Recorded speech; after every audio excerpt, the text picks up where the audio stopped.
हमारे त्रिवेणी संगम में हार्दिक हार्दिक स्वागत।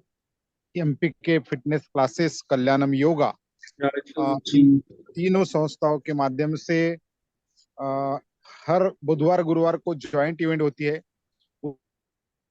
उसी तरह हमने एक नया उपक्रम हमारी तीसरी वर्षगांठ पे शुरू किया है। तो आज के इस उपक्रम में आप सभी का हार्दिक हार्दिक स्वागत। और आप सभी को पता है, इस त्रिवेणी संगम में दुनिया के अलग अलग ट्रेनर स्पीकर अपनी अपनी सेवा देते हैं। हमारे जो आज के विशेष अतिथि स्पीकर जो है, वो हमें बिल्कुल ही नए नहीं है, हमारे अपने ही हैं, जो ज्येष्ठ है और इसके पहले भी बहुत सारी सेवाएं, व्याख्यान सेवा उन्होंने दी है। तो ऐसे डॉक्टर भारत गुप्ता सर, मैं इनका तहे दिल से हमारे संस्थाओं की ओर से हार्दिक हार्दिक स्वागत करता हूं और सभी को रिक्वेस्ट करता हूं कि ताली बजा के हम डॉक्टर भारत गुप्ता सर का अभिनंदन करेंगे, स्वागत करेंगे। स्वागत स्वागत स्वागत सर, वेलकम वेलकम। और सर के बारे में अगर बताना चाहता हूं तो 1 घंटा कम लगेगा। ऐसे व्यक्तित्व जिन्होंने एक इंजीनियर के रूप में, मैनेजर के रूप में स्टील प्लांट में सेवाएं दी, उसके बावजूद आफ्टर रिटायरमेंट, तो उसके पहले से बचपन से ही योगा की में रुचि रखते थे।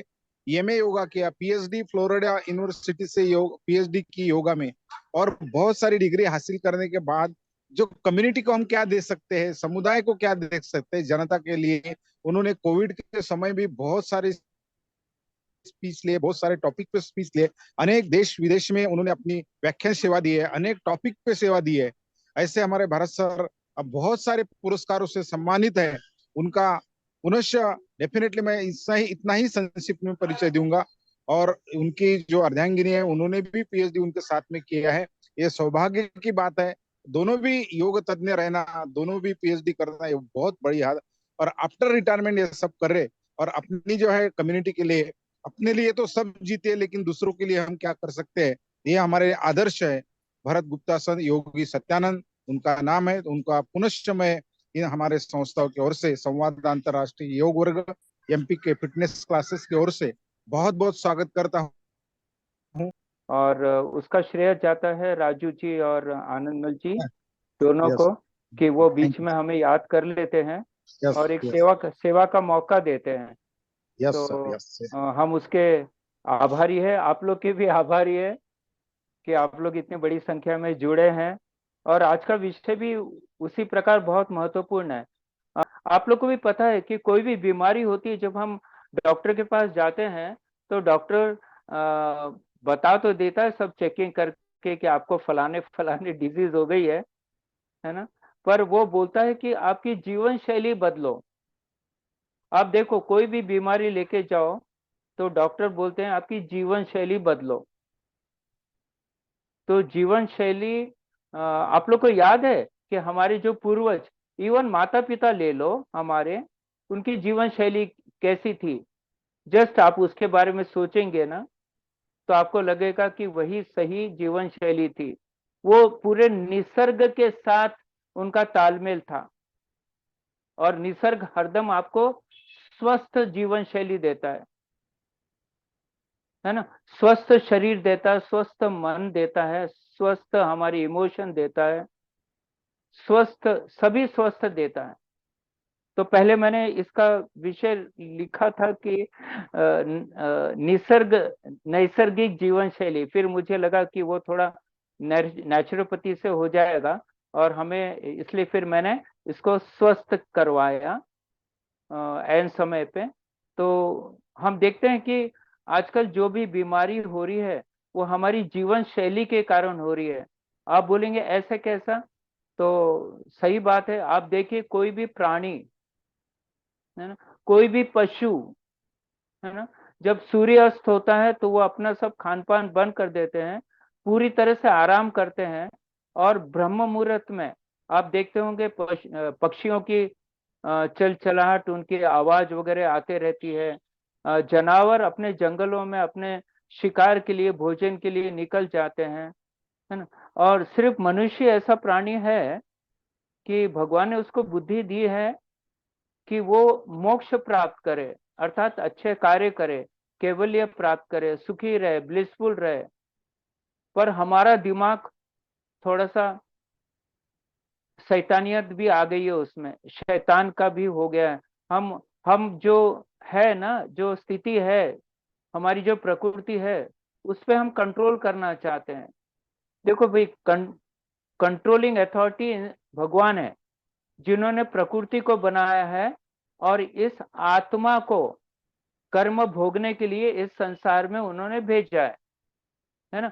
पिछले जन्मों के जितने भी प्रारब्ध थे, उसके हिसाब से जितने भी कर्म फल बनते थे अच्छे बुरे, वो सब भोगने के लिए हमें फिर से इस संसार में आना पड़ा। तो आत्मा और प्रकृति, ये दोनों ईश्वर की बनाई गई है और उनका ही कंट्रोल हो सकता है।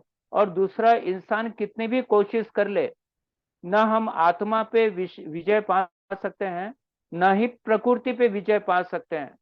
और हम देखते हैं कि हमारे साइंटिस्ट या हमारी जो ग्रीडी, हमारी जो सोच है ना, ग्रीडनेस, कि ये भी ले लो वो भी ले लो प्रकृति से। प्रकृति भी आपको देती है, पर एक लिमिट से ज्यादा जब आप प्रकृति का शोषण करते हैं, तो फिर वो रिवर्ट हो जाता है। आप कोई भी चीज का बैलेंस जब बिगाड़ेंगे ना, तो फिर सुनामी, अर्थक्वेक और ऐसी चीजें आते रहेगी। आज भी बोला जाता कि ताइवान में देखो, बहुत कम लोग मरे क्योंकि उन्होंने सब अपने बिल्डिंग का स्ट्रक्चर अर्थक्वेक के हिसाब से बनाया। तो ओके, ठीक है, पर लोगों का, कुछ तो लोग मरे ही ना, मटेरियल का लॉस हुआ ना, हम लोग को तकलीफ हुई ना, सभी को जो भी उससे शिकार हुए। तो हम ऐसा कार्य क्यों करें? पहले के जमाने में देखो, हम खास करके हमारा जो धर्म है ना, तो उसमें हम झाड़ों की भी पूजा करते हैं, हम जानवरों की भी पूजा करते हैं, है ना। हम सब दिशाओं की पूजा करते हैं, हम वायु की पूजा करते, जल की पूजा करते, पृथ्वी की पूजा करते, सबकी पूजा करते हैं, क्योंकि ये ईश्वर की बनाई गई है और हम उसको रिस्पेक्ट करते हैं, ईश्वर की उपमा देते हैं उसको। इंसान की भी पूजा करते हैं हम, सबकी पूजा करते हैं, क्योंकि ईश्वर ने बनाया है। पर कुछ लोग ये सब छोड़ के हम कैसे इसको कंट्रोल में लाए, उसके पीछे पड़े हुए हैं, जिसका अंत सर्वनाश है और दूसरा कुछ हो ही नहीं सकता। भले आप एक दो बाजी जीत जाए, पर तीसरी बाजी चौथी बाजी प्रलय हो जाएगा, है ना। तो खैर, वो तो बड़ी बड़ी बातें, उनको छोड़ दीजिए। हम अपनी जिंदगी की बात करते हैं, हम अपनी जीवन शैली की बात करते हैं। कि आज देखते हैं, बचपन से, बच्चे से लेके जवान लोग, बड़े बूढ़े लोग, सभी कोई ना कोई बीमारियों से ग्रस्त है। आप बोलेंगे बच्चे कहाँ से ग्रस्त हैं? तो आप देखिए उनको मानसिक बीमारियां कितनी सारी हैं। क्रोध आता है, पेशेंस नहीं है, देख रहे हैं आप, किसी का सुनते नहीं है, रिस्पेक्ट टुवर्ड्स एल्डर्स नहीं है। तो ये बीमारी तो है, मानसिक बीमारी है। फिर जवान लोग देख लेते हैं, जवान लोग को तो कुछ भी नहीं होना चाहिए, क्योंकि हमारे माता पिता के समय में ऐसा कहा जाता था कि 60 साल के बाद जब बूढ़े होते हैं, जब आपको कोई ना कोई बीमारी होगी। पर आज देखते हैं कि बचपन से लेके हम लोग सब बीमारी से ग्रस्त हो रहे हैं। क्यों ग्रस्त हो रहे हैं? क्योंकि हमने अपनी जीवन शैली बदलने की कोशिश करी है। जीवन शैली अर्थात जो निसर्ग ने बना के दिया है, उसके विरुद्ध हम जाने की कोशिश करते हैं। आप निसर्ग के विरुद्ध जाएंगे, ईश्वर के विरुद्ध जाएंगे, तो भोगना तो हमें ही पड़ेगा। तो आज हम चर्चा करने वाले हैं कि हमारी जीवन शैली कैसी हो, ताकि हमें कोई भी बीमारी वगैरह ना हो। ठीक है। तो स्वस्थ जीवन शैली के व्याधियों पर नियंत्रण कैसे पाया जाता है, ये आज का विषय है। काफी बड़ा है ये, कम से कम इसको 3-4 घंटे का सेशन चाहिए। पर पर 1 घंटे का सेशन, 1 घंटे का सेशन में पूरा कंप्लीट करना है।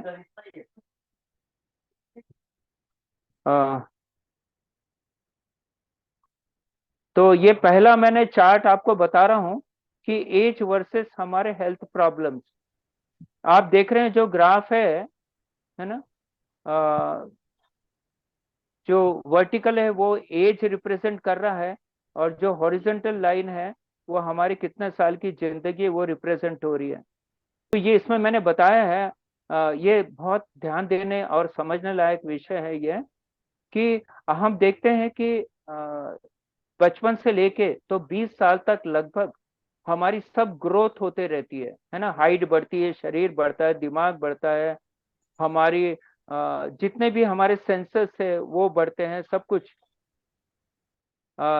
ये सब बढ़ते हैं। और हमारे इसमें ऐसा देखा गया है रिसर्चर्स साइंटिस्ट की तरफ से कि हमारी जो नए सेल्स है ना वो इसमें ज्यादा बनते हैं, और जो मरने वाले सेल्स है वो होते नहीं है। मरने वाले काफी कम प्रमाण में वो होते हैं, और वो ही मरते हैं। इसलिए हमारा जो ग्रोथ है बहुत फास्ट होता है, क्योंकि नए सेल्स काफी मात्रा में बनते जाते हैं। ठीक है। बाद में 20 से 40-50 साल तक होते क्या है, हमारे जो बनने वाले सेल है नए और जो मरने वाले सेल है वो दोनों इक्वल हो जाते हैं। तो हम देखते हैं कि 20 से 40-50 साल तक हमारी शरीर में स्थिरता रहती है, अर्थात ना हाइट बढ़ती है, न कुछ होता है, स्ट्रक्चरल चेंजेस नहीं होते हैं। ये बात अलग है कि आजकल के लोग काफी कैलोरीज इनपुट ले लेते हैं, उसके कारण चौड़े होते जा रहे हैं और लंबाई कम होते जा रही है उसके कारण। ठीक है। तो 20 से 40-50 साल तक हम देखते हैं कि वैसे भी देखा जाए तो रोग नहीं होते इस दरमियान में।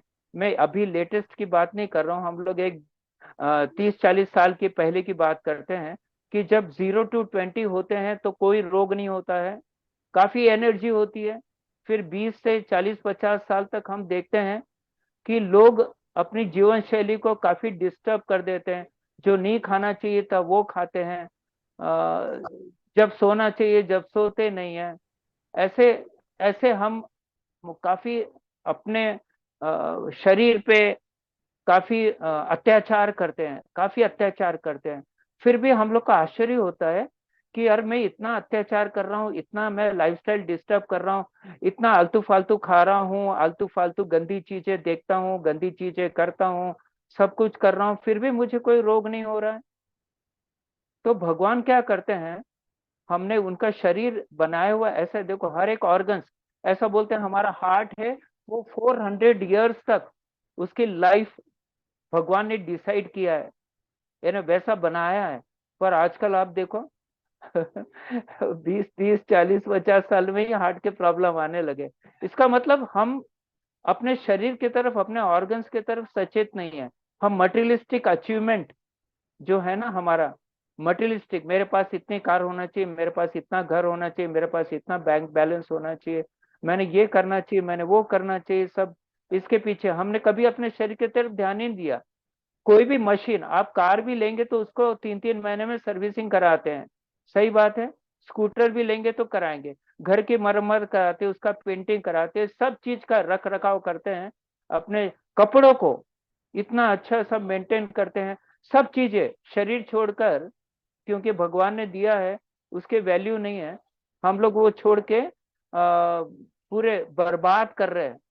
और उसका ही परिणाम होता है कि हम देखते हैं फिर 40-50 साल के बाद में हम देखते हैं ऑल ऑफ सडन कोई 50 साल में स्वर्ग सिधार जाता है, कोई 60 में, कोई 70 में, कोई 80 साल में, कोई 90 साल में। और बहुत कम लोग 90 और 100 तक पहुंचते हैं, जिन्होंने अपने बचपन से लेके तो 40-50 साल तक, है ना, अपने शरीर के बारे में थोड़ी सी मेहनत की है, अपने शरीर के ऊपर ध्यान दिया है, अपने अपने शरीर को, अपने मन को, अपनी आत्मा को ईश्वर का बताया है कि ईश्वर ने हमें ये सब चीजें दिया है ना। तो जिसने जतन कर लिया अपने मशीन का, अपने शरीर का, अपने मन का, वो तो आराम से 90 और 100 साल तक चले जाते हैं। पर जिन्होंने कभी ध्यान नहीं दिया, हम उनकी दुर्दशा देखते हैं कि पहले तो 60 साल के बाद में बोलते थे कि सठिया गया, अब खटिया ही तोड़ेगा। पर हम देखते हैं अब खटिया तोड़ने का जो रिवाज है वो काफी पहले स्टार्ट हो गया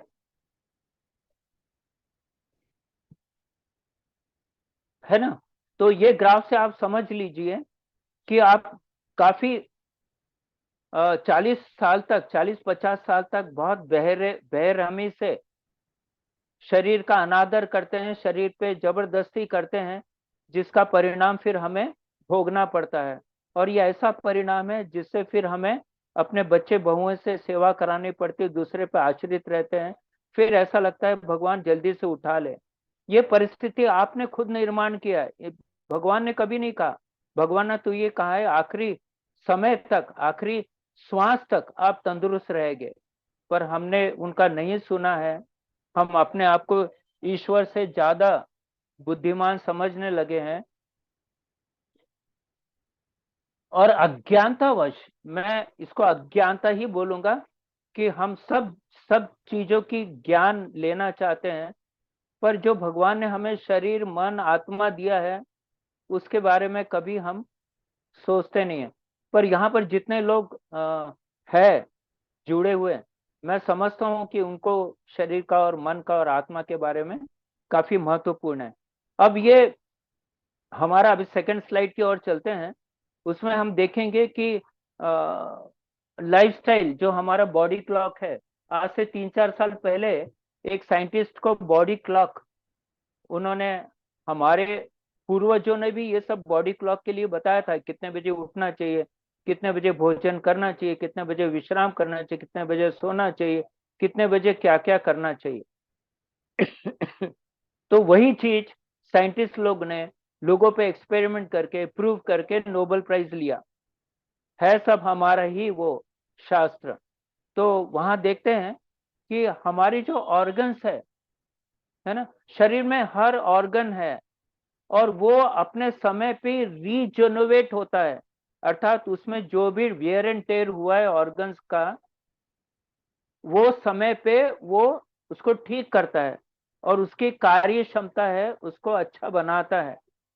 ठीक है। ये चीजें हम लोग आजकल पढ़ते नहीं है, ना पढ़ाया जाता है, ना उसकी तरफ ध्यान दिया जाता है। तो ये है बॉडी क्लॉक। अब मेरे लेफ्ट की ओर 6 बजे आप देखो, वहां पे क्या लिखा है, लार्ज इंटेस्टाइन, है ना। फिर उसके नीचे देखो लंग्स लिखा है। हमारे पूर्वज क्या बोलते थे कि ब्रह्म मुहूर्त में उठो। वो लगभग 4, 4:30 बजे से हमारा ब्रह्म मुहूर्त स्टार्ट हो जाता है ना। तो लंग्स उस समय अपना काम अच्छे तरह से करते हैं, इसलिए बोलते हैं कि लंग्स कैपेसिटी बढ़ाना है तो आप जल्दी उठिए और प्राणायाम कीजिए, मेडिटेशन कीजिए, आसन कीजिए, है ना। 6 बजे का बता है लार्ज इंटेस्टाइन अपना काम करती है। बहुत बार हम जब 5 बजे उठते हैं या 6 बजे उठते हैं, तो सबसे पहले हमें क्या करना पड़ता है, नंबर 2 के लिए जाना पड़ता है, अर्थात मल त्याग करने के लिए जाना पड़ता है। तो ये एकदम उपयुक्त समय 4 से 6 बजे का, जिसमें लंग्स और लार्ज इंटेस्टाइन ये अपना काम बेहतरीन तरीके से कर सकते हैं। उसके बाद में फिर 8, 9, 10, 11, 12 हम देखते हैं कि स्टमक, स्प्लीन और हार्ट, यहाँ पे हम देखते हैं कि हमारा जो जठर अग्नि है यानी स्टमक, काफी स्ट्रांग होता है। तो बोलते हैं 8, 8, 9 बजे वगैरह आप भरपूर, जैसे आयुर्वेद में बताया कि आप भरपूर नाश्ता कीजिए, राजा के समान, है ना। तो ये सब, ये जो बताया है ना, ये बॉडी क्लॉक के हिसाब से बताया है। रात को कितने बजे सोना है, तो हमारे कौन कौन से फंक्शंस हमारे काम करते हैं देखो।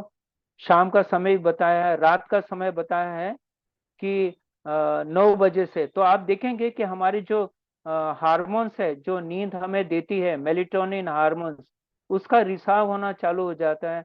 गॉल ब्लैडर, लीवर वगैरह, इसके फंक्शंस वगैरह चालू हो जाते हैं 9 बजे से, तो सुबह 3-4 बजे तक।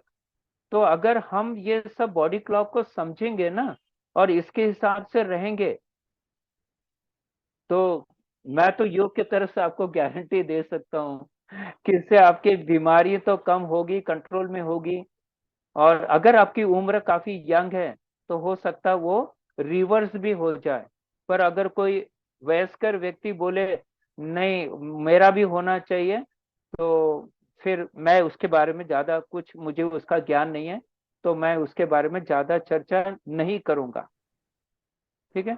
तो ये बॉडी क्लॉक बहुत जरूरी है। अब हम चलते हैं कि हमारे जीवन शैली में क्या हमने इंक्लूड करना चाहिए। आपके मन में प्रश्न आया होगा ना, हमारी जीवन शैली कैसी होना चाहिए। आपने बोल दिया भाई ब्रह्म मुहूर्त में उठो, इतने बजे खाना खाओ, इतने बजे सोना, बस इसमें हो जाएगा क्या, है ना? तो नहीं, बहुत सारे फैक्टर्स है उसमें। हम लोग कुछ फैक्टर्स ही लेंगे।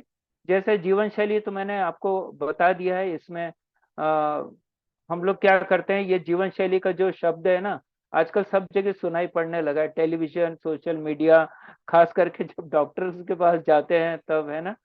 और वही हमने, जैसे मैंने आपको बताया कि हम जीवन शैली को पूरी तरह अपसेट कर दिए, जिसका परिणाम हम सभी लोग भुगत रहे हैं, है ना। और तो आज से हम देखेंगे कि जीवन शैली में कौन कौन सी चीजों पे हमें ध्यान देना है। संतुलित पोषण, हमारा जो बैलेंस्ड नरिशमेंट कैसे होना चाहिए, तो उसके लिए हमने क्या खाना चाहिए। ऐसा बोलते हैं ना, जैसा खाए अन्न वैसा बने हमारा मन, जैसा खाए अन्न वैसा बने हमारा शरीर, जैसा खाए अन्न वैसा बने हमारा समाज।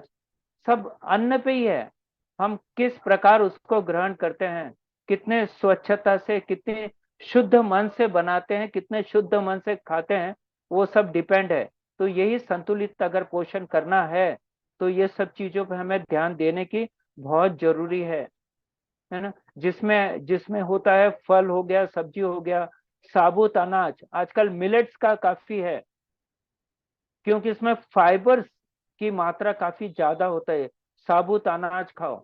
लीन प्रोटीन, है ना, जिसमें लो सैचुरेटेड फैट और कैलोरीज होता है, पर प्रोटीन प्रचुर मात्रा में होता है। और स्वस्थ वसा, वसा भी जो है हमारा फैट, वो भी स्वस्थ होना चाहिए, ठीक है, एनिमल वाला नहीं होना चाहिए। और संतुलित आहार, ये बहुत जरूरी है, संतुलित आहार।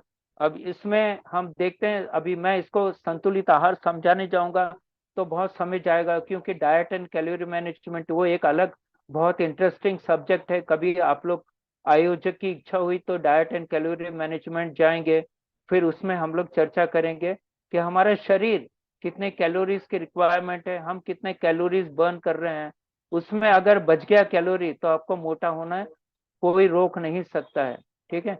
तो जैसे बैंक बैलेंस होता है, शरीर बैंक में जितना डाला उतना निकाल लिया तो नील, वैसा हमारे शरीर में भी होना चाहिए। आपने कितने कैलोरीज अंदर डाली है ना, उतनी आप जला देंगे तो कभी आ, मुझे याद है कि मैं जब जवान था और अभी हूँ, तो मुझे नहीं लगता एक दो किलो का भी फर्क आया होगा, है ना। तो अगर आप अपने शरीर को, डाइट को, कैलोरी मैनेजमेंट का अच्छी तरह से आपने अगर अभ्यास कर लिया है, आपको पता है कौन सी वस्तु से मुझे कितने कैलोरीज मिलने वाली है, कौन सी एक्सरसाइज कौन से इससे करोगा तो कितने कैलोरीज जलने वाली है, आप खुद कैलकुलेट कर सकते हैं। और खुद अपना डाइट एक्सपर्ट, कैलोरी एक्सपर्ट बढ़ के आप अपना स्वास्थ्य ठीक रख सकते हैं। वो भी बहुत अच्छा विषय है, कभी उसके ऊपर चर्चा करेंगे। और जब हम कैलोरीज ज्यादा इनपुट हो जाती है और हम उसको कम जलाते हैं, तो फिर हमारा वजन बढ़ना चालू हो जाता है ना। वो तो आप लोग को भी पता है इससे।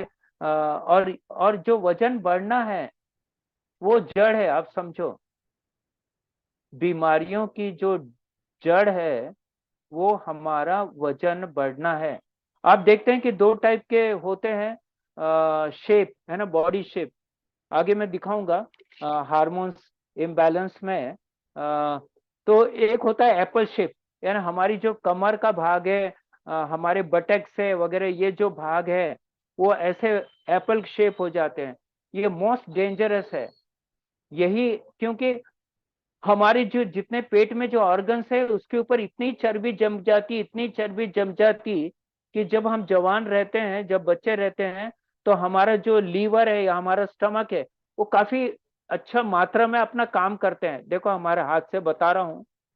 पर जब उसके ऊपर काफी चर्बी जम जाती है, तो उसकी क्षमता फिर धीरे धीरे कम होने लगती है। तो हम क्या करते हैं, उसको चर्बी पे चर्बी, फैट पे फैट डिपॉजिट करते जा रहे हैं, है ना। देखो फैट कहाँ जमा होगा, जहां हम हिलाते डुलाते नहीं है।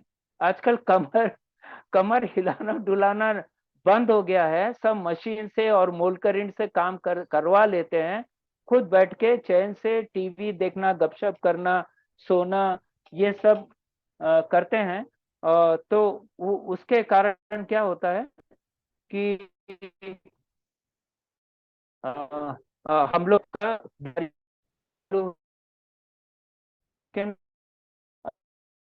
फोन है, मनीष को फोन कर लो। ओके, आगे चलते हैं हम। समझ गए ना आप उसके बारे में? ओके, अब व्यावहारिक सुझाव इसमें दे रहे हैं। हमने अपने भोजन का कुछ योजना बनाना चाहिए कि कैसे रहेगा हमारा भोजन, है ना। हम सबका प्लानिंग करते हैं, भोजन को छोड़ के जो मूड आ गया आज ये बनाना ये खाना है, उसके ऊपर ही जाते हैं। नहीं, एक मिनट, एक मिनट बात कर लो, मनीष फोन कर रहा है। मनीष मेरे को बुला। मेरे इसमें आया था। दयाल बाबू सॉरी, मेरा क्लास चालू है। वो 1-2 महीने ऐसे ठीक है। हमारा घर छोटे ना तो क्या हो। ठीक है, तो प्लानिंग करना बहुत जरूरी है कि हमने कौन से दिन कौन सा, क्योंकि हमारी जीभ को भी चेंजेस चाहिए, हमारे मन को भी चेंजेस चाहिए, है ना। तो ये सब देखते हैं, तो हमने वो आप हमने देखा होगा, ये बड़ी बड़ी स्कूलों में देखते हैं कि आज ये नाश्ते में देंगे, कल वो नाश्ते में देंगे, है ना, ये खाने में देंगे, है ना, सब प्लानिंग करते हैं। हम लोग ने हमारा प्लानिंग करना चाहिए कि फल कौन कौन से कलर के रहना चाहिए, हर कलर में विटामिन मिनरल्स का अलग अलग इनपुट होता है।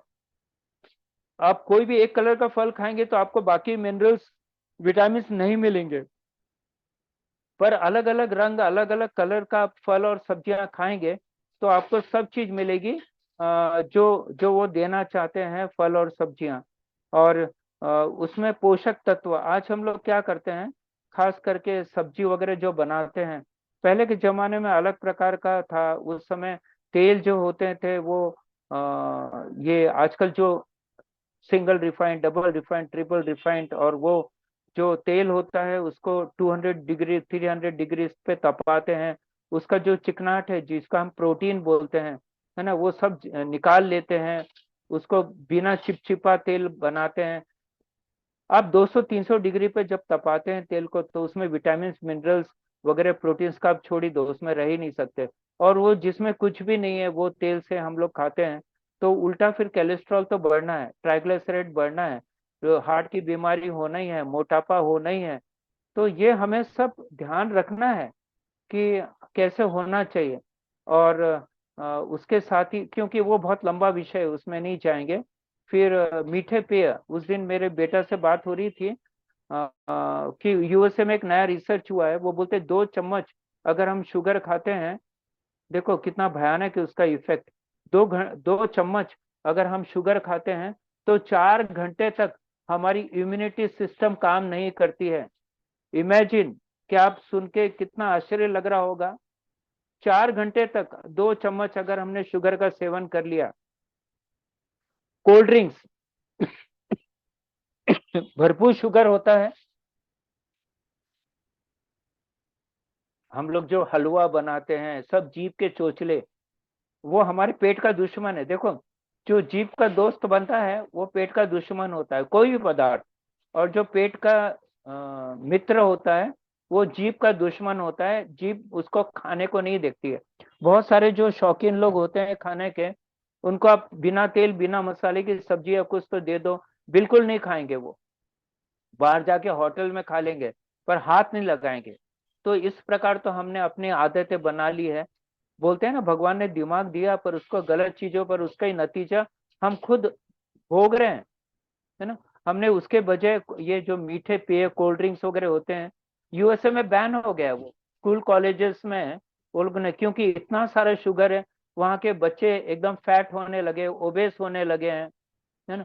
तो गवर्नमेंट ने पिज्जा बर्गर कोल्ड ड्रिंक्स वगैरह सब, हमारे इधर अभी भी अवेयरनेस आई नहीं है। हम टीवी पे देखते हैं हमारे हीरो हीरोइन ये सब करते रहते हैं, तो हाँ बच्चों को लगता है कि वो भी, और माँ बाप को भी लगता है भाई इनको मैगी दो क्योंकि एडवर्टाइज आ रही है, उनको ये खिलाओ वो खिलाओ, और खुद भी खाते हैं।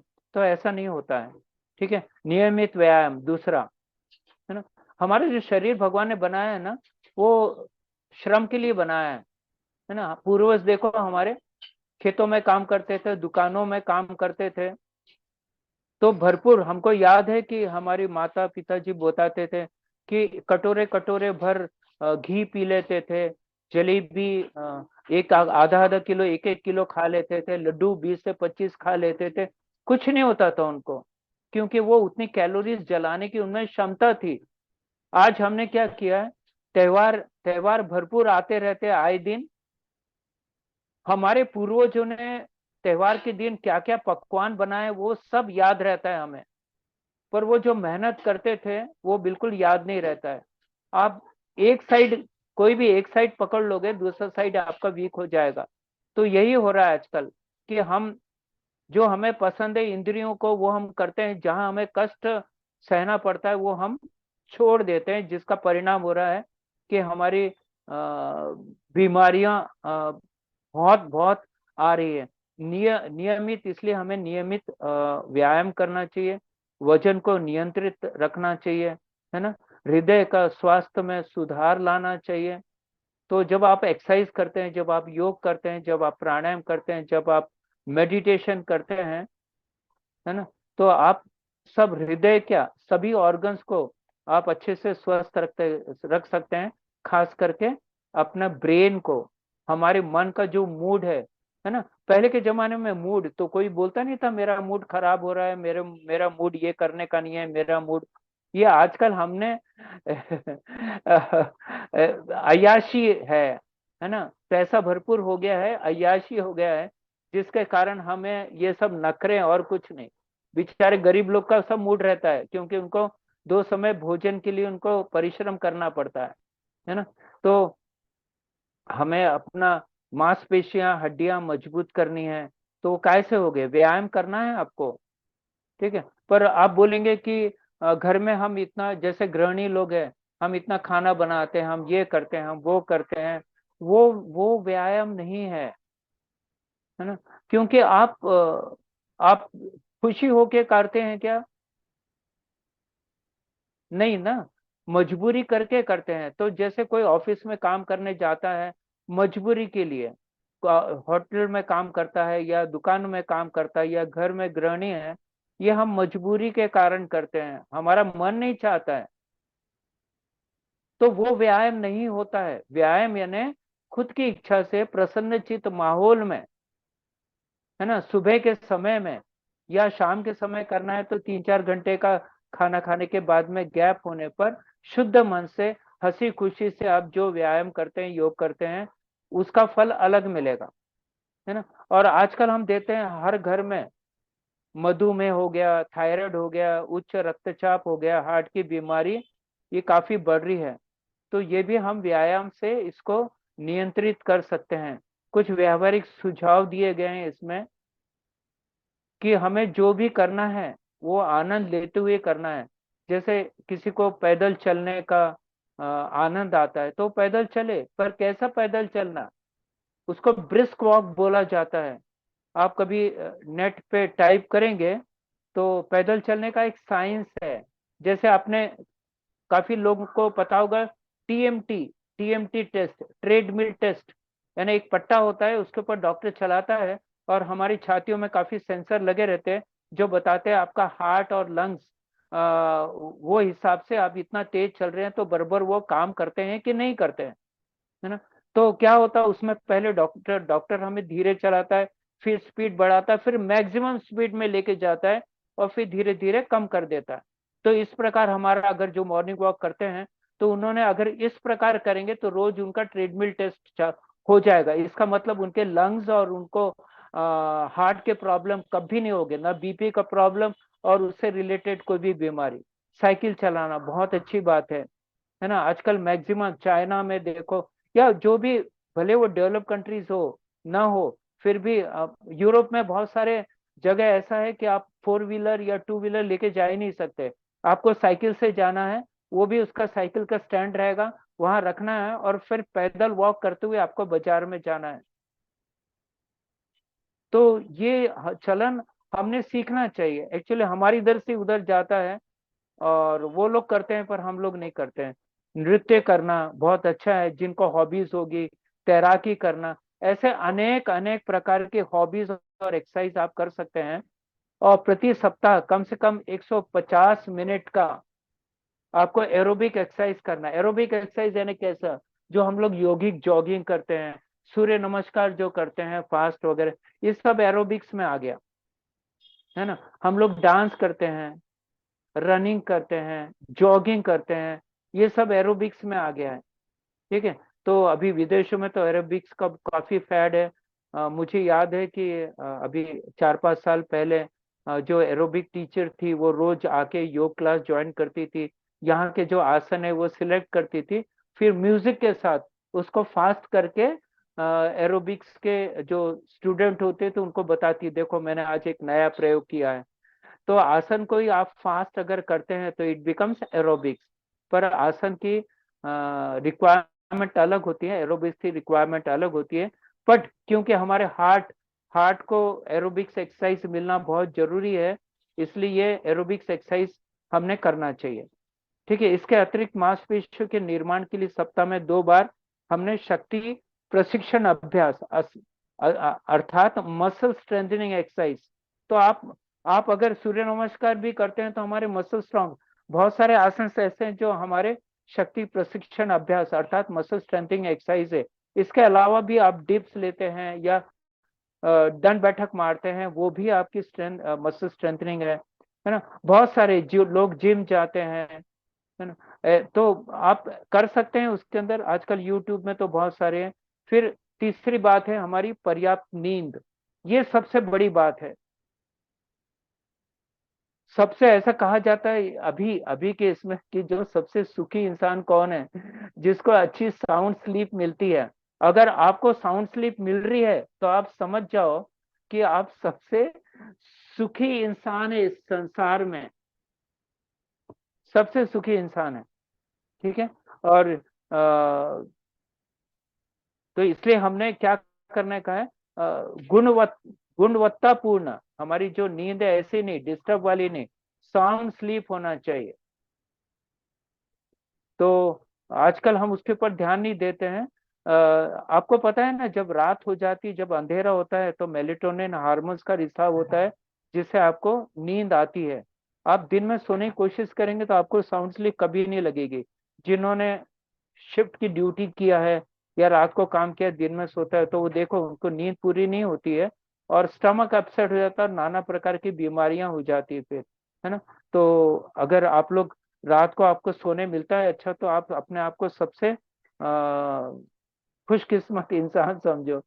और नींद की कमी होने से क्या होता है, तो संज्ञात्मक कार्य, संज्ञात्मक का मैंने लिखा है, इसमें कभी मानसिक गतिविधियां शामिल रहती है, जैसे कोई भी काम ध्यान से करना, याद रखना, है ना, योजना बनाना, विवेचन, समस्या हल करना, सृजन करना, है ना, कल्पना करना।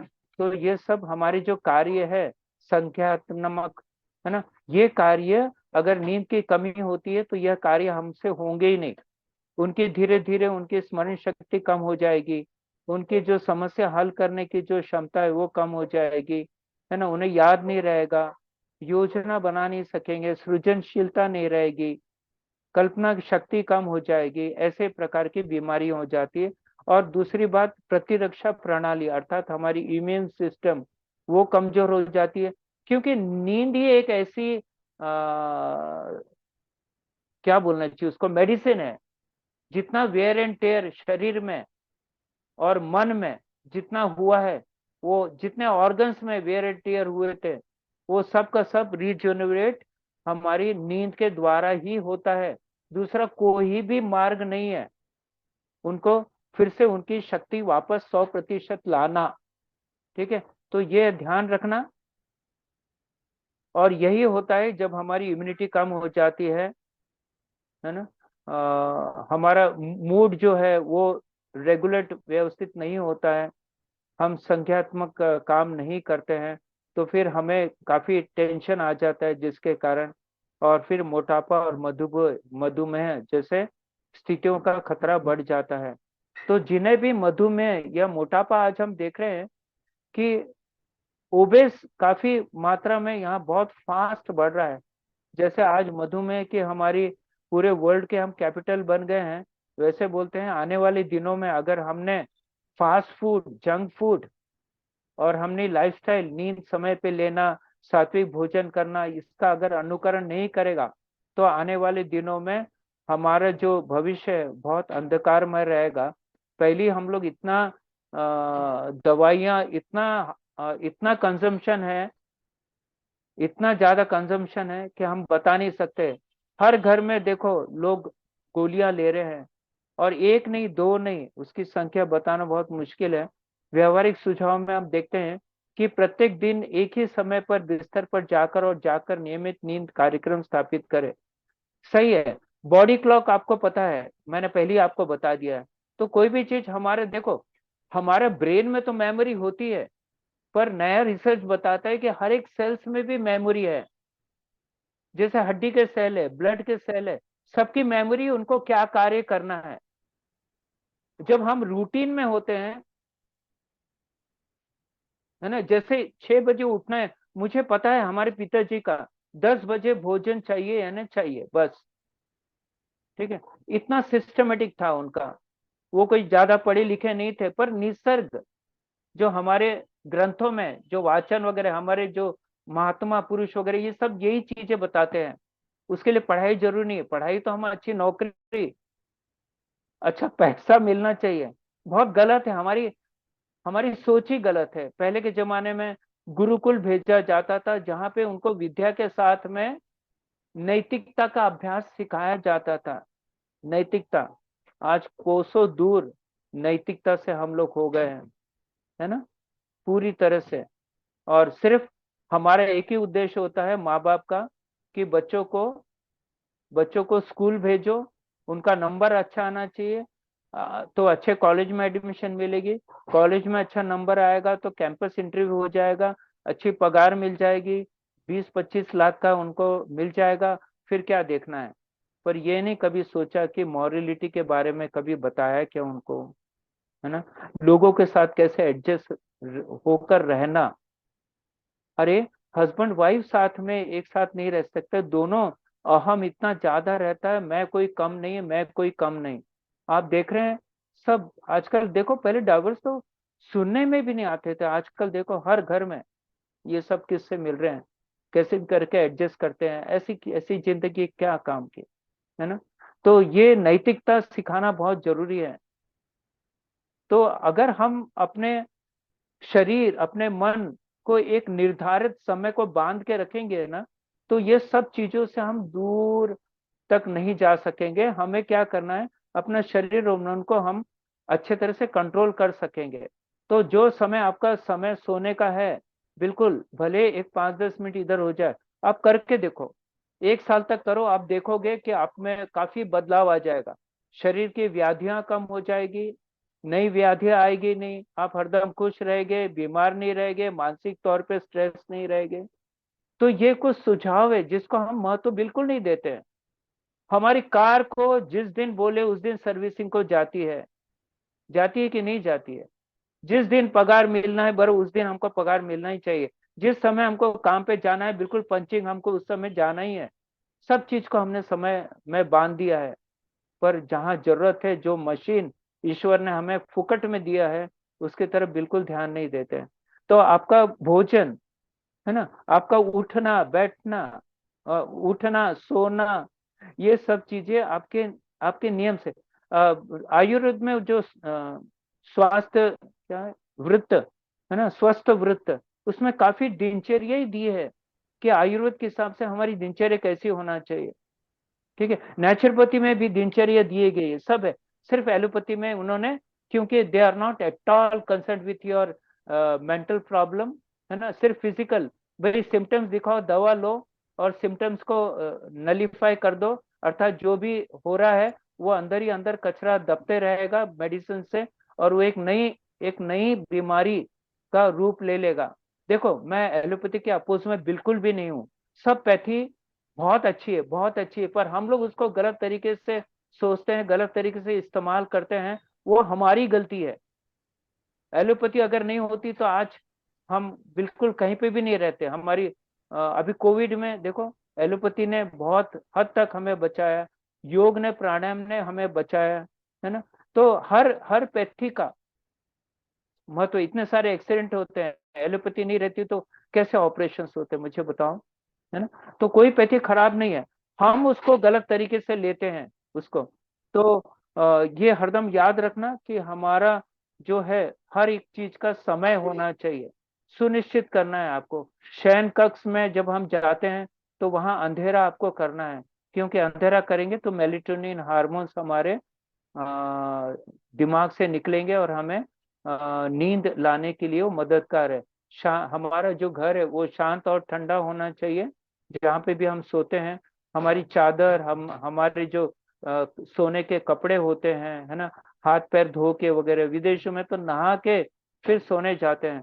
तो खैर अलग अलग अपना वो है कि एटलीस्ट हम लोग हाथ पैर धो के, क्योंकि अ, मुझे लगता है कि शुद्ध होकर ही हमने बिस्तरे पे जाना चाहिए, क्योंकि ये जब सुबह उठते हैं तो ऐसा मान लो कि ईश्वर ने हमको एक नई जिंदगी दिया है ना।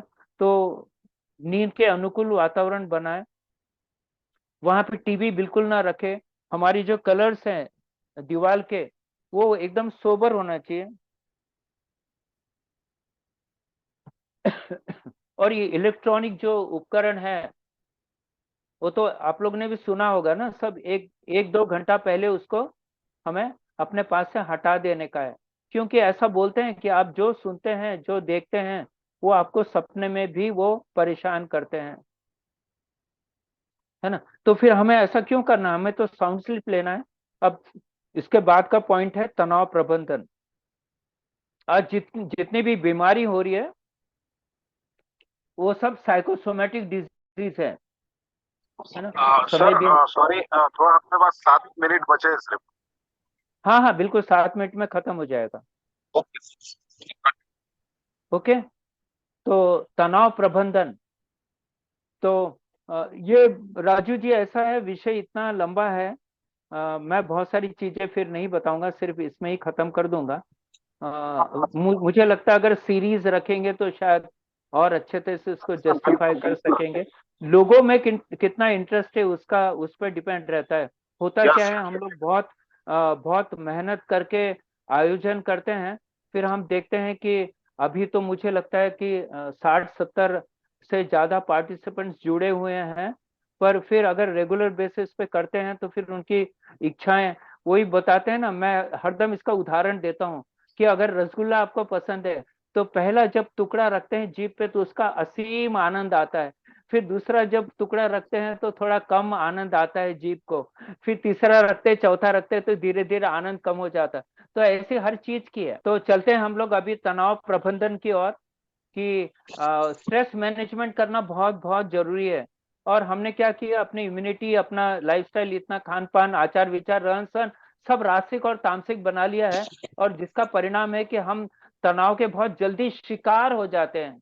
इम्यूनिटी नहीं है हमारी, मानसिक प्रतिरोधक क्षमता खत्म हो गई है हमारी, शारीरिक प्रतिरोधक क्षमता कम हो गई है, तो तनाव तो हावी हो गई ना, है ना। अभी भी मैं आपको बोलता हूँ कि अगर आप एक्सरसाइज करते हैं रोज, आपकी जीवन शैली बिल्कुल एकदम क्लॉकवाइज रखते हैं, है ना, खान पान आपका एकदम सात्विक रखते हैं, तो पूरी तरह से तनाव कभी आप पे होगा ही नहीं। इसके कारण क्या होगा, आपकी लाइफस्टाइल के कारण आपकी क्षमता बढ़ जाएगी, यानी जो तनाव जो आप पे हावी हो रहा था, फिर हम तनाव पे हावी हो गए, यानी तनाव हमारा कुछ भी नहीं कर सकेगा।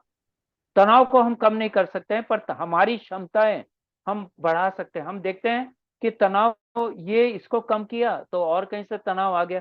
आजकल छोटे बच्चों से देखो, सबको तनाव तनाव तनाव, यानी हमारे जीवन शैली का एक भाग बन गया है ना। तो हमें अपनी क्षमता बढ़ाना है बस, दूसरा को, और ये लाइफस्टाइल के कारण ही आपका बढ़ेगा, दूसरा और कोई उपाय है ही नहीं। कोई दवा आपकी आपकी आपकी क्षमता नहीं बढ़ा सकता है ना। वो कुछ जो कमियां हैं हमारे शरीर में वो पूरी कर देगा, पर जो इम्यूनिटी शक्ति है, वो तो हमारा एक्सरसाइज, जो हमारा रहन सहन है, हमारी सोच है, उस पर डिपेंड है। तो दीर्घकाल तनाव, छोटा मोटा तनाव आता है, अभी आ गया और चले गया, जैसे एग्जाम है, एग्जाम खत्म हो गई, तनाव से मुक्त हो गए, है ना। भाई कार वो ट्रेन पकड़नी है, ट्रेन में बैठ गए, तनाव मुक्त हो गया। पर जब वो दीर्घ काल होता है, यानी कंटिन्यूस तनाव में रहता है, जब भी वो हमारे ऑर्गन्स पे इफेक्ट होता है। हमारी जो पेनक्रियाज है वो काम करना कम कर, यानी बीटा सेल्स जो इंसुलिन बनाना चाहिए वो नहीं बनाते हैं, लीवर अपना काम कम कर देता है, किडनी अपना काम कर देता है, हार्ट अपना काम कर देता है, ब्रेन अपना काम कर देता है, सब अपना धीरे धीरे इसके कारण काम करना कम कर देते हैं। तो कंटिन्यूस आपको तनाव कभी भी नहीं होना चाहिए। इसलिए बोलते हैं कि रोज आपको किसी भी हालत में एक्सरसाइज करना है, आपको योग करना है, प्राणायाम करना है, मेडिटेशन करना है, ईश्वर का जप करना है। ये सब करेंगे तो पूरे 24 घंटे का जो तनाव का जो इफेक्ट आपके शरीर आपके मन पे जो हुआ है ना, वो हम न्यूट्रलाइज कर रहे हैं। जैसे आप भोजन करते हैं, दूसरे दिन सुबह मल त्याग करने जाते हैं कि नहीं, वैसे ही हमारे दिन भर जितना तनाव हमारे ऊपर पड़ा हुआ है उसको हमें न्यूट्रल करना है, उसको डाइल्यूट करना है, जितने टॉक्सिन्स है ना, शारीरिक रूप में, मानसिक रूप पे। तो ये आपको तनाव प्रबंधन करते आना चाहिए। और सबसे अच्छा उपाय, आप जीवन शैली अच्छी बना लीजिए, अपने आप तनाव, और जो तनाव के तो बहुत सारे प्रिंसिपल है ना, कौन सा कारण से आपको तनाव है उस पर आप एक्शन लेना चालू कर दो। आपसे नहीं होता है, दूसरों की मदद लो, एक्सपर्ट की मदद लो। ऐसा कोई भी प्रश्न नहीं है संसार में जिसका सोल्यूशन ना हो, है ना। आपको ढूंढना है, बहुत सारे ऑप्शन आएंगे। अगर आप एक कागज पेन लेके बैठ जाएंगे, वो भी एक प्रॉब्लम सॉल्विंग टेक्निक्स वगैरह है जो हम लेते हैं, पर उसके लिए फिर अलग से रखना पड़ेगा। ठीक है, मानसिक स्वास्थ्य दोनों पर हानिकारक प्रभाव डाल सकता है। जो हमारा तनाव है वो शरीर और मन पे दोनों असर डालेगा। स्वस्थ जीवन शैली रखने के लिए तनाव को प्रतिबंधित करने प्रभाव तरीके से खोजना जरूरी है। हमें जैसे यहाँ पे बताया, बहुत सारे उपाय बताए, जैसे प्राणायाम कर रहे हैं। क्या होता है जब हम देखते हैं कि हमें तनाव है, तो हम देखेंगे हमारा ब्रीदिंग रेट भी बढ़ जाता है। सही है ना। और जब हम तनाव मुक्त होते हैं तो ब्रीदिंग रेट नॉर्मल रहता है। तो इसका मतलब डायरेक्टली डायरेक्टली उसका प्रोपोर्शन है वो, है ना। तो अगर हम प्राणायाम ज्यादा करेंगे तो हमारी हमारी जो क्षमता है, प्रचुर क्षमता है, वो बढ़ेगी, तो तनाव हम पे हावी नहीं होगा, क्योंकि हम ऑक्सीजन एनरिचमेंट दे रहे हैं। ऑक्सीजन 5 गुना हमारे शरीर में बढ़ा रहे हैं, जिससे हमारी खून की शक्ति, हमारे ब्रेन की शक्ति, सबकी 5 गुना शक्तियां बढ़ जाएगी। तो तनाव तो फिर उसके सामने एक छोटा बच्चा रहेगा। तो हमें अपनी कैपेसिटी बढ़ाना है by the help of pranayama, by the help of आसन, by the help of stretching, by the help of सूक्ष्म व्यायाम। सूक्ष्म व्यायाम भी बहुत जरूरी है, क्योंकि सबसे बड़ा इफेक्ट सबसे पहले अगर तनाव का होता है तो हमारे नेक पे होता है, और फिर ब्रेन पे होता है, हमारे मन पे होता है। तो नेक की हमें सूक्ष्म व्यायाम, माइक्रो एक्सरसाइज करना जरूरी है, पैरों की एक्सरसाइज करना जरूरी है ना। तो ईश्वर की प्रार्थना, महर्षि पतंजलि ने भी अपने पतंजलि योग सूत्र में, कि आपको अगर तनाव से मुक्त होना है, इवन समाधि प्राप्त करना है, केवल्य प्राप्त करना है, ईश्वर के शरण में जाना है, तो ओम का उच्चारण, है ना, ईश्वर की आराधना, प्रार्थना, वो सबसे जरूरी है, क्योंकि उनके ही संतान है, वहीं वापस जाना है।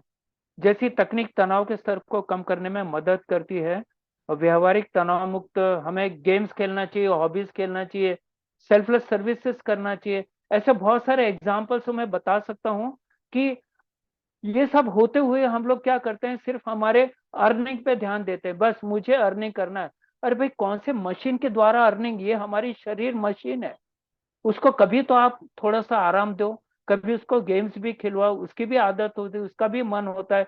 हॉबीज करें, मन को सेल्फलेस सर्विस करो, लोगों की मदद करो, देखो कितनी खुशी मिलेगी। आप तनाव से दूर दूर दूर दूर तक चले जाएंगे। ठीक है, फिर गहरी सांस लेना है, जैसे मैंने आपको प्राणायाम बताया, है ना, जरूर से करना है। इससे ही हमारा जो मन है ना, वो बैलेंस रहेगा। और माइंडफुलनेस, हमें तकनीकों का सहारा लेना चाहिए ना, जो भी कर रहे हैं वो फुल अटेंशन से, हमें पूरा प्रेजेंट टेंस में रह के। हम लोग क्या करते हैं, इधर पास्ट में रहते हैं या फ्यूचर में जाते हैं, और दुखी बनते जाते हैं। जबकि हमारे पूर्वज और हमारा विज्ञान ये बोलता है कि जो भी आप कार्य कर रहे हैं वो पूरी तन तन तन मन से करो, और पूरी एकाग्रता से करो। आपको याद होगा जब आप छोटे थे तो माँ बाप बोलते थे, अरे ध्यान से चलना, ध्यान से खेलना, ध्यान से पढ़ना, ध्यान से ये वस्तु जो है वो बाजार से लेके आना। सब ध्यान ध्यान क्यों बोलते थे, उसके पीछे एक ही था कि आप पूरी एकाग्रता से वो काम करो, प्रेजेंट में रहो, ना फ्यूचर ना पास्ट, है ना। तो संभावित स्वास्थ्य समस्याओं का शीघ्र पता लगाने और उचित उपाय करने से हमारी जो निवारक स्वास्थ्य देखभाल आवश्यक है, निवारण करना जो उसको बोलते हैं। फिर हमें वही जो जोखिम जो है कार को उसको पहचानना है ना, और उसको उसको कैसे हम उसको हटा सकते हैं एक्सपर्ट के लोग से। बस अब 2 स्लाइड बची है। व्यवहारिक सुझाव ये दिया है कि समग्र स्वास्थ्य यानी टोटल टोटल हेल्थ, अर्थात शरीर मन सब आ गया उसके अंदर, उसकी निगरानी अपने स्वास्थ्य सेवा प्रदाता के साथ नियमित जांच करना निर्धारित करें। कितने लोग हर साल अपने पूरी फुल मेडिकल चेकअप कराते हैं, फुल, है ना, जरूरी है साल में एक बार। पर जिनको कोई बीमारी है उन्होंने 6-6 महीने में करना चाहिए। मैं तो बोलता हूँ ये मेडिकल चेकअप वगैरह कराओ, पर कभी ओवरऑलिंग अपने शरीर अपने मन की है? आप जाते हैं घूमने के लिए 10 दिन के ट्रिप, कहीं शिमला जा रहे हैं, मसूरी जा रहे हैं, फॉरेन जा रहे हैं इधर, मैं तो ये बोलता हूँ कि आपको 10 दिन मिलते हैं ना, तो विपश्यना चले जाओ। आपका पूरा ओवरऑलिंग हो जाएगा, आपके मन की, आत्मा का, शरीर का। आप 10 दिन के लिए जैसे हरिद्वार में रामदेव बाबा के वो नैसर्गिक उपचार केंद्र है, वहां पे पूरा ओवरऑलिंग हो जाएगा। ऐसे बहुत सारी जगह है, मैं सिर्फ वही हरिद्वार और विपश्यना ही नहीं बता रहा हूँ। तो आप ओवरऑलिंग करना बहुत जरूरी है ऐसे जाके।